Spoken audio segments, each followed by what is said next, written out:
8 minutes and 40 seconds until liftoff. Flight controllers on console there in the building just behind Dan and I.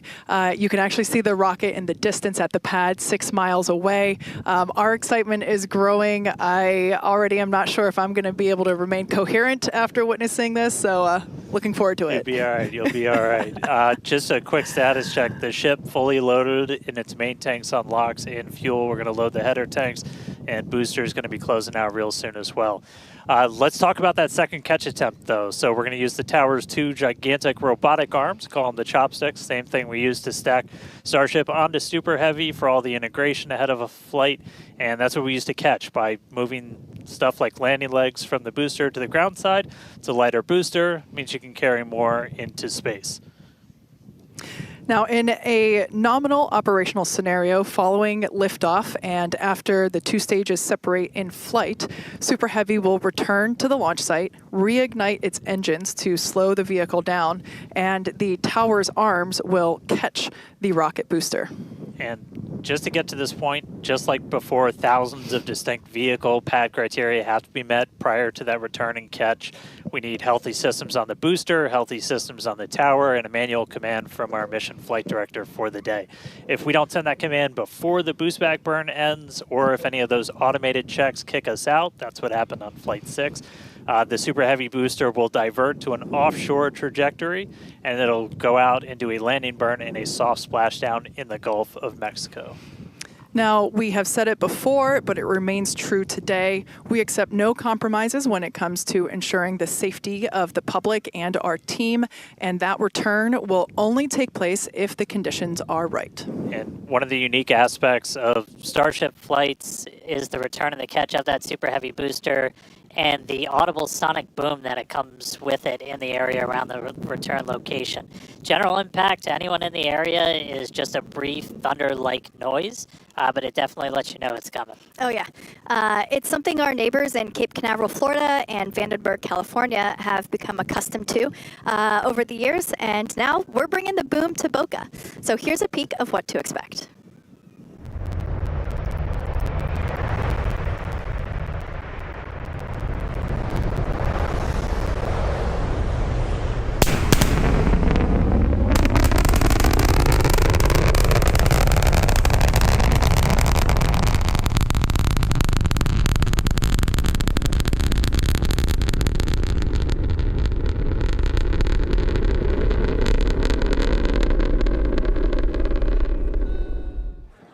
As I mentioned earlier, we have Starship, Raptor, and Starlink employees here fully invested in this flight test.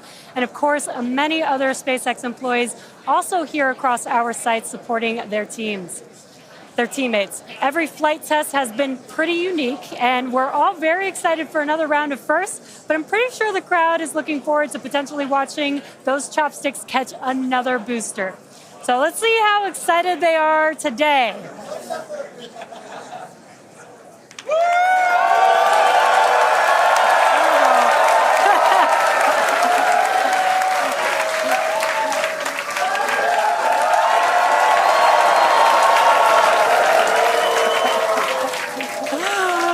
Just under 5 minutes to go. We are all very excited here. We're going to send it back to you at Starbase for the final minutes of the countdown. Kate and Dan. All right, thank you, Jesse. So if you just tuned in under 5 minutes ago, you picked the right time to do it. Just a quick status check. So we're almost fully loaded on the booster. We'll be fully loaded on the ship, fully loaded on the booster coming up soon. Our range team just reported that we're looking go in the range. That's super important. Great Our news. security guys, Mike, Kyle, Nick, the whole team out there in the elements, making sure everything's clear, doing a fantastic job. And we are coming up on 4 minutes and looking good for launch. Yeah, certainly exciting. Now, we do have an opportunity to hold at T-minus 40 seconds if necessary. This is a chance for us to perform additional checks if necessary. If we, need to repressurize some tanks, or if there's a wayward vessel in the range last minute, opportunity to clear it out. But everything currently looking good. Now, once we pass T-minus 40 seconds, a number of events will occur in rapid succession. The ground spin and ignition systems come up to flight pressure. The ship will go to internal power. After that, the quick disconnect, or QD, arm lockout is removed in preparation for retraction, which will happen shortly after T0. And yeah, once we pass T-minus 40 seconds, we do have the ability to recycle the count under certain conditions back to that T-minus 40 second mark and hold there to assess what happened and assess opportunity to proceed again to T0. Yep, we've used that T-minus 40 hold a couple of times. Boat's usually one of the items, but we aren't tracking anything right now that would cause us to hold there. We can hold there for several minutes. Main thing you're watching at is you kind of set a clocks because your temperatures will change and the fuel in the locks, everything pretty quickly. So you've got a couple of minutes that you can hang out and figure things out. There are items that if we pass them, we're scrubbed for the day. One of the main ones is that flame deflector at the bottom of the launch mount. Water begins flowing for that at the T-minus 10 second mark. If we scrub at any point after that, we'll be done for the day. And then teams will need to refill the deflector as well as all of our prop that we use to load on board the vehicle. It's pretty much just under 11 million pounds of prop sitting on that thing right now. And we can actually recycle in about 24 hours now. Which is incredible given the sheer volume of propellant that is on board the vehicle there on your screen. All right, coming up on the 2-minute mark. Again, a lot of ambitious things on the plate for Starship today. T-minus 2 minutes. New ship, new year, a lot of upgrades, doing a lot of Ambitious things in space this time. Our first payload deploy, relighting a Raptor engine. We're looking good. So as we mentioned before, we have an opportunity to hold at T-minus 40 seconds, not tracking any issues at the moment that would be necessary right now. So fingers crossed we can pass through that checkpoint without stopping. But the folks on console are continuing to evaluate the launch commit criteria, making sure that the winds are within limits as well as any other weather restrictions. But man, compared to yesterday, this is a textbook gorgeous day. Oh yeah, little breezy today, but we got clear blue skies for our launch today. So at this point, all the prop has been loaded on the vehicle. We've closed everything out.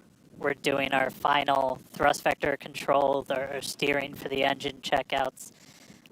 Once we hit the 30-second mark, we'll hear the flight director give the final go for launch. So we're under a minute.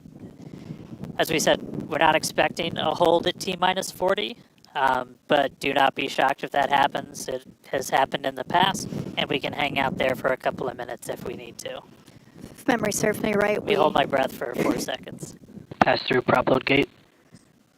All right, we passed right through that prop load gate. Hot diggity dog. All right, so we're going to let our flight director, Ty Huntington, take it away. Go for launch.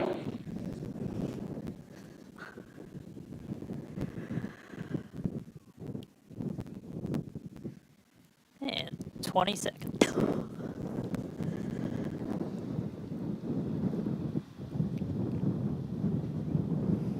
T-minus 10, 9, 8, 7, 6, 5, 4, 3, 2, 1.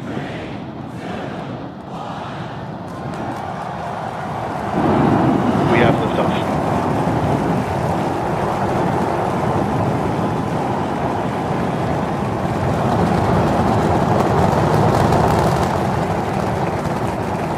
Vehicle's pitching downrange.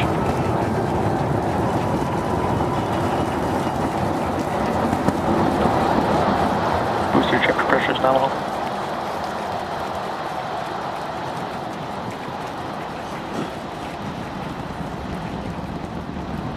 All right, we're more than 30 seconds into flight. Telemetry showing 33 out of 33 engines as it's pitching downrange. Booster, ship, avionics, power, and telemetry nominal. Hearing good call-outs on the ship and booster avionics. You just heard the rumble hitting us about 6 miles away. watching Starship arc into just endless blue skies right now. Vehicle supersonic. More than a minute into flight, the vehicle's supersonic.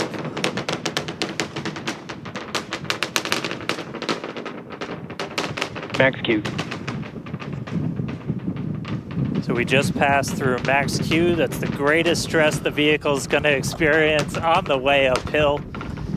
Reminder that all of our teams down here on the ground are now looking at systems on the tower. They just did a manual check through. That's going to inform that manual flight director's decision. Next moment coming up, though, is going to be hot staging. Don't take your eyes off it. It's one heck of a light show. What a gorgeous ascent. 6 ship engines getting ready to ignite. That's going to happen while we're still attached. We can still see the ship's engines from the ground.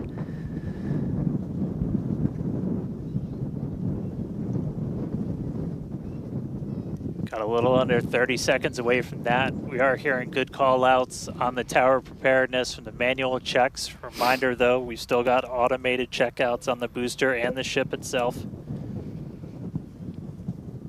But as of right now, our manual checks and our manual commanding is looking go for a catch. Booster engine cut off. That is incredible news. We just heard the call out for booster right, engine Nico. cut off. Engine startup. Most engines cut off, down to those Stage middle separation. 3. Cruise backburn startup.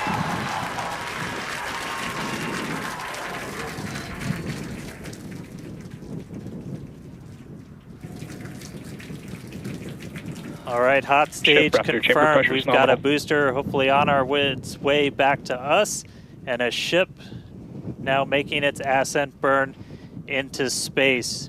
How's it going in Hawthorne, Jesse? It's great over here. You can hear the crowd screaming for every milestone. The booster is now making its way back down to Earth. Looks like we have 12 of those 13 engines ignited. We're using the engines that actually gimbal. We are go for booster return. An excellent call out there. We are go for booster Ship return. avionics, power and telemetry nominal. There's a lot of criteria that needed to line up to ensure that we could have a Cruise safe backburn shutdown. booster catch, and it sounds like we got the go for that.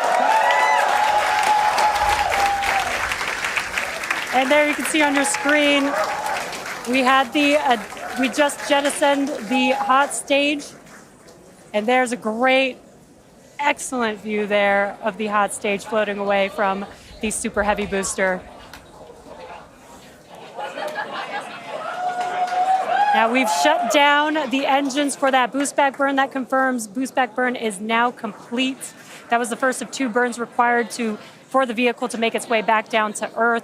And next coming up will be the landing burn. That's going to be 13 of those center engines igniting again. And that will then go down from 13 down to 3 engines just right before we touch down for that booster catch. Now, reminder, our stage 1 objectives are to have a controlled ascent, stage separation, as well as a controlled boost back burn and hot stage as well. So we're looking good for that so far. Some great views there from the ship of Earth. That looks incredible.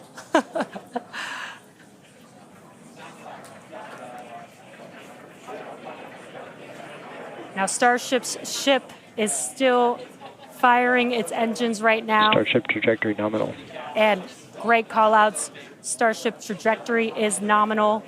You can follow along the telemetry, the altitude in the bottom left-hand corner for the Super Heavy booster, as well as the bottom right-hand corner for the ship.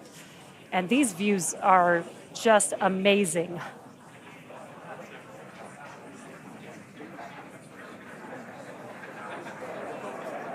Again, the booster is currently making its way back to the tower today. So we're looking forward to a booster catch with the chopsticks. And in the meantime, you can see those grid fins there, helping to control the vehicle and guide it back to its landing site. Booster FTS is saved. Now with that, we're going to hand it back. How's it going over there, Dan and Kate? How are you doing, Kate? Seeing that in person? Dan had to take that entire segment because I couldn't talk. That was incredible. There it is. We can see the booster coming back in now through the plume. At least it looks that way to us. It's incredible that it basically returns. It looks like a speeding, just like Ship this Raptor chamber pressure is silver nominal. flare coming back to the. Once again, we are standing by for attempting to catch the booster at the tower. This would be the second tower catch. Booster landing Landing start. burn. Seeing 13 engines.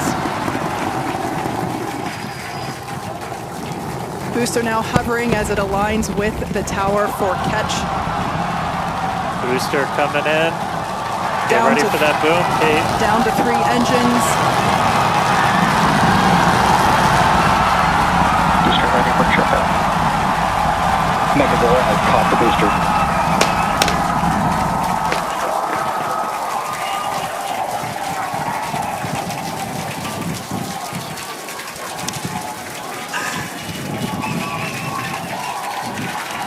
You heard it here. Megazilla has caught the booster. Once again, for the second time, a successful catch by the launch tower. This is the same tower, the launch pad, where that booster took off from just 7.5 minutes ago. Great view from the Bullseye. chopstick arms, looking at those hypersonic grid fins that steer the booster for that precision landing. It And I almost mean, looks you like it's can- flapping its Yeah, wings. you can see just how small that catch fitting is too on something that's just so massive. That was absolutely insane. Meanwhile, We're not done, but We're wait, not there's done more. yet. Wow, that is just absolutely stunning. And this, of course, a gorgeous view there from the tower looking down at the top of the booster.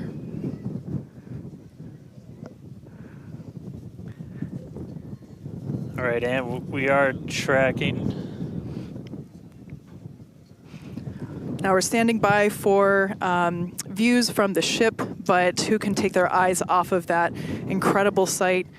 That is once again the second catch of a booster back at the launch tower. It was incredible to see it come back down, just this silver flare in the sky. And we can still see the launch plume behind us, and wow, that we definitely I can't speak for you, Dan, but that was very moving for me. Yeah, and right now you can see some of the telemetry on those ship engines has gone out, and we're waiting for an update on what our ship status is. We were approaching that ship engine cutoff time, so just waiting to hear. So obviously we've got booster back, booster on the launch tower in the chopstick arms, but we are waiting to get an update now on the ship. As we were expecting ship engine cutoff about 40 seconds ago. We saw some of those engines start to go out prior to that point. And so right now we are just standing by to try and get the latest word on where we are with ships. So stick with us for just a couple of minutes as we wait to hear some updates. Now, if you just recently joined us, you might want to hit rewind and go back about 9-10 minutes ago to when Starship lifted off from the launch tower that you see there. We had a gorgeous ascent followed by a stage separation where the ship separated from the super heavy booster. The booster performed a flip maneuver and returned back to the Gulf Coast here. There you can see it on your screen. Obviously a successful catch back at the launch tower, which is something that we were all hoping to see and really couldn't ask for a more beautiful background with those blue skies and blue water there. As Dan said, we are standing by for an update on the ship that had ignited its engines and started making its way up to space. So standing by for more info on that. But wow, what an experience to see that take off and for that booster to come back. You can see it there up close on your screen to the place that it launched from. Once again, there were thousands of catch commit criteria, which is basically just all the things that we have to assess and evaluate and basically make sure that they are make sure that everything is clear and acceptable conditions, both on the vehicle side as well as the tower side, in order to enable that catch. So obviously from the last two flights that we have done, where the Flight 6 we attempted but had to divert into the ocean, and then on Flight 5 we did have the first ever successful catch of the booster. We used the learnings of those two flights to hone in that catch commit criteria, and we saw success today, which is pretty awesome. Yeah. And just a quick status check. So we currently do not have comms with the ship. So trying to figure out exactly when that happened and exactly what happened. So obviously the flight controllers right now going through their data, looking to make sure it's not anything instrumentation on the ship, but actually try and get us a status. So again, we're gonna keep listening in on this. We'll give you an update as soon as we have a little bit more. So for now, stage 1 back in the tower, waiting to find out a little bit more about stage 2.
So if you are just tuning in, we caught a booster, but we are still waiting to find out a little bit more on the ship. So it had successfully separated. We did that hot staging maneuver. We did see all 6 of ship's engines on the way uphill during its ascent. But as we were getting to the end of that ascent burn, we saw engines dropping out on telemetry, and we have since lost contact with the ship. So again, we're still listening in on the loops, trying to figure out how much we can get right now. But again, stick with us. We'll bring you updates as soon as we hear them. Really exciting. We were able to catch the booster today. Obviously, we want to get the ship all the way over to the Indian Ocean.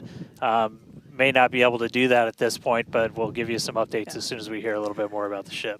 For those that didn't catch earlier, this was a new version of the ship. This was its debut flight. So a lot of learnings here for sure as we continue to tune in and listen in with the teams and try to gather more information to understand where we stand with the ship. But as Dan mentioned before, teams are trying to make sure that it's not an instrumentation error. We want to find out if it's, did we just lose communication or did something else happen with the ship? So teams are actively working, trying to figure out what we can find out, and we're continuing to listen in and find out more information to share as we can. But as we said before, and you can see it there on your screen, what a beautiful, beautiful sight to see another booster back at the launch tower.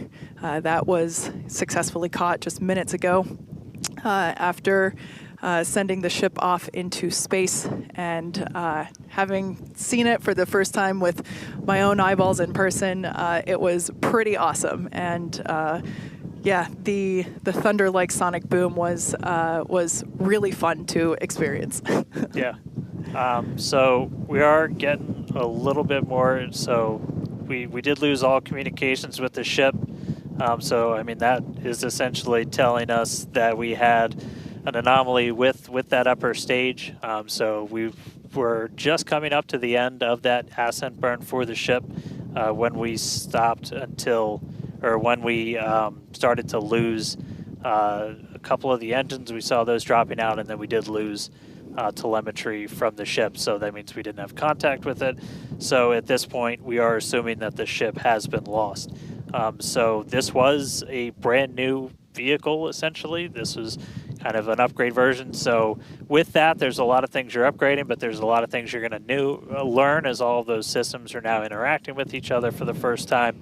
But at this point, we did lose the upper stage of the ship. So again, we're gonna listen in and try and figure out a little bit more about what happened, and obviously we'll do kind of a full breakdown once we get smarter ourselves in the coming hours and days as well. For sure. Now, for those that have recently tuned in, we're now a little over T plus 16 and a half minutes after liftoff.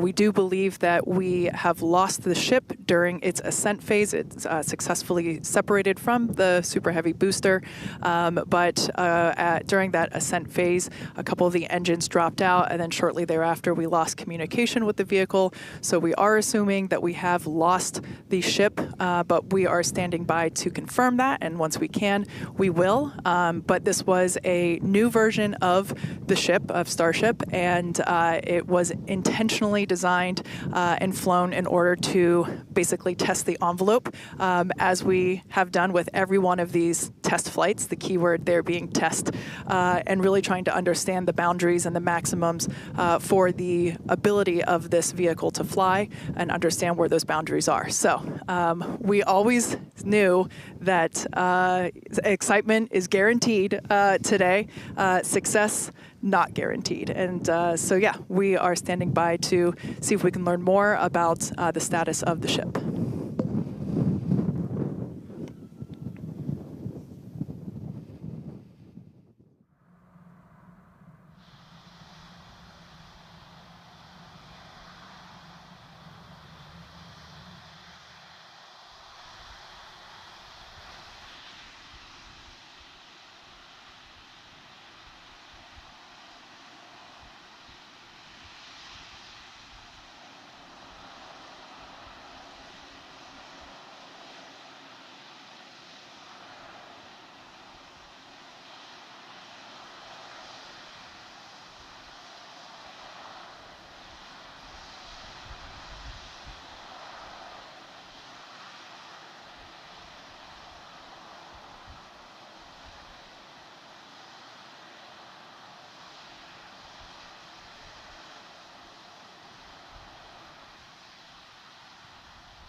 Thanks, everyone, for continuing to stick around as we were checking in on the status of the ship. At this point in time, we can confirm that we did lose the ship. However, Starship, the total vehicle, did have an on-time liftoff at 4:37 p.m. Central Time from the launch pad just behind us at Starbase Texas. Gorgeous ascent and successful stage separation. The booster pushed the ship off, the ship disconnected during that stage separation. The booster came back for a successful, the second ever booster catch at the launch tower, which was pretty incredible to see. Yeah, it was great to see the booster come down, but we are obviously bummed out about ship. It looked like we lost contact with it a little under 8.5 minutes into flight. That's roughly when you start to get to that main engine cutoff. We obviously need to go through all the data. It's going to take some time. In the next hours, days, we're going to figure out exactly what happened, come back, fly the next one, get even farther. Reminder, it's a test. It's a flight test. It's an experimental vehicle. So we'll figure out what ended our day today and make sure it doesn't end our day tomorrow. So as we do that, we're going to continue to provide you updates on our X account on SpaceX.com. So just continue to tune in there. As we learn what happened, we'll be ready to share it. Exactly. So for now, we are going to wrap up our webcast. We'd like to thank the folks in the county for supporting the launch, as well as the agencies that enable us to launch, and of course to our viewers for tuning in. And thank you, Kate, for coming down, doing this with me. It was great to have you here. I'd do it again in a heartbeat. All right. Well, that'll do it for us. We'll see you guys at the next Starship flight test.